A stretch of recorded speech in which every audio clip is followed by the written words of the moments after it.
गांव में राजू प्रताप नाम का एक आदमी था जो कि बहुत ही अमीर था।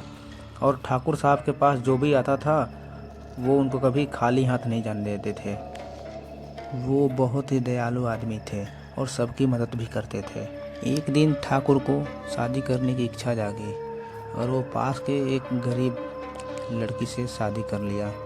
और फिर वो उस दिन अपनी मोटर गाड़ी में जैसे ही अपने घर जा रहा था तो सामने से एक भेड़िए ने उन पे हमला बोल दिया। ठाकुर साहब, ये तो भेड़िया है, भेड़िया हमें खा जाएगा। ठाकुर साहब, भेड़िया है। ठाकुर साहब, मुझे बचा लीजिए। ठाकुर साहब। ठकुराइन, आपको डरने की कोई ज़रूरत नहीं। वैसे भी ये भेड़िया गाड़ी के अंदर नहीं आएगा और ठाकुर साहब की कारनामे आप नहीं जानती हैं। इन्होंने कई बाघ, चीते, शेर सबको ढेर किए हैं। ठाकुर साहब ने तो बहुत ही ज़्यादा जानवरों को मारे हैं, शिकार भी किए हैं। ये ठाकुर साहब के आगे एकदम मामूली से जानवर है। अब बस भी करो हमारा तारीफ करना, हमें हमारी बंदूक पकड़ाओ, हम अभी बाहर जाकर इसका काम तमाम करके आते हैं।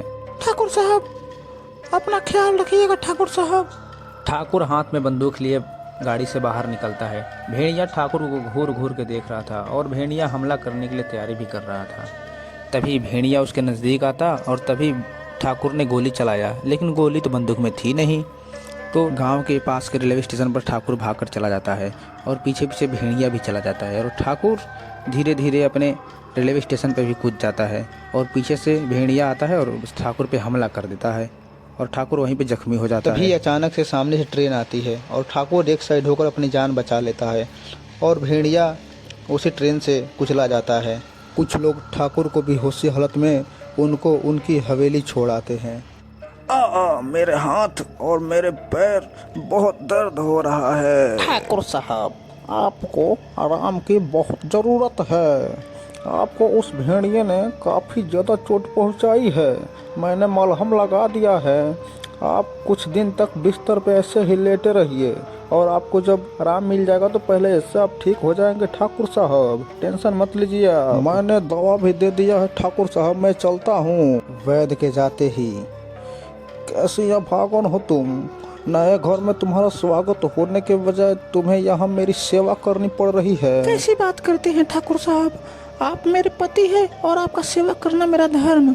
मैं आपके लिए हल्दी वाला दूध लाती हूँ और उसे पीकर आप सो जाइएगा। ठीक है ठाकुर साहब, रुकिए, आती हूँ। दूध पीने के बाद दोनों सो जाते हैं और तभी रात को अचानक से ठाकुर को बेचैनी की जैसी महसूस होती है और उसके शरीर में बहुत ही ज़्यादा बाल भी आ जाता है। आंखें लाल लाल और मुंह में नुकीले दांत। ये ठाकुर खड़ा होता है। ये मुझे क्या हो रहा है? मेरे शरीर पे इतने बड़े बड़े बाल और नाखून इतने बड़े बड़े।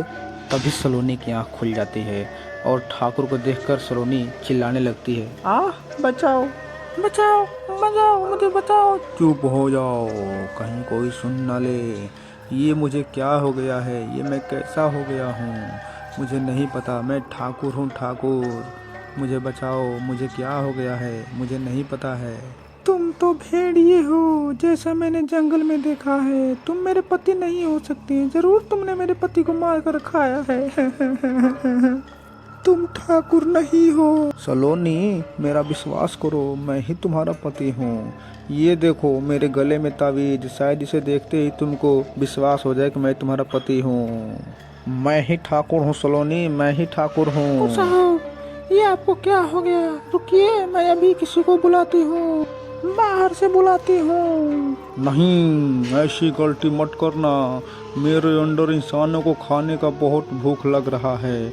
मैं उनको खाकर, उनका खून पीकर अपनी प्यास बुझाऊंगा। सलोनी, तुम मेरे सामने से हट जाओ। सलोनी, तुम मेरे सामने से हट जाओ, नहीं तो मैं तुम्हें भी खा जाऊंगा। तुम हट जाओ सलोनी।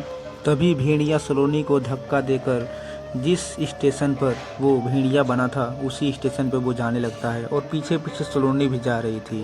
भेड़िया सीधा दिल्ली स्टेशन पर पहुंचता है और इंसानों को देखकर भेड़िए के मुंह से काफ़ी ज़्यादा लार टपकने लगता है और बोलता है, आज तो बिरयानी मिलेगी मेरे को, आज मैं बहुत खाऊंगा। इस जगह तो मुझे भरपूर इंसान मिलेंगे खाने को। तभी वहाँ पे भेड़ियों को देखकर हाहाकार मच जाता है और सभी लोग भागने लगते हैं। भागो, भागो, भागो, भेड़िया आया है, भेड़िया। अगर मैं सभी को अपनी जान प्यारी है तो ट्रेन में छिप जाओ। ट्रेन बस कुछ ही समय में खुलने वाली है। चलो चलो। तुम कहीं भी भागो, मैं तुम्हें पकड़ ही लूँगा, क्योंकि मैं भेड़िया हूँ, भेड़िया।